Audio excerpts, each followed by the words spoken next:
This is just going down west down the Palmer River. As you can see, the other side bank, very steep, still the water is deep.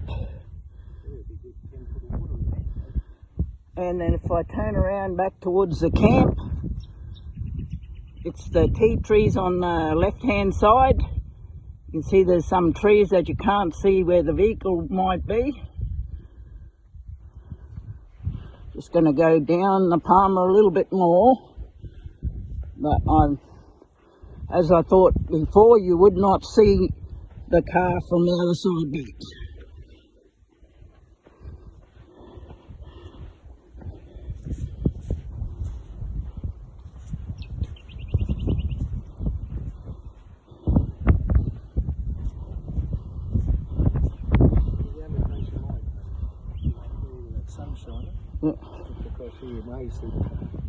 Yeah, but George is saying there where the sun's going out, they were standing up there. You could probably see it. They might see it. I'll swing around now towards the camp.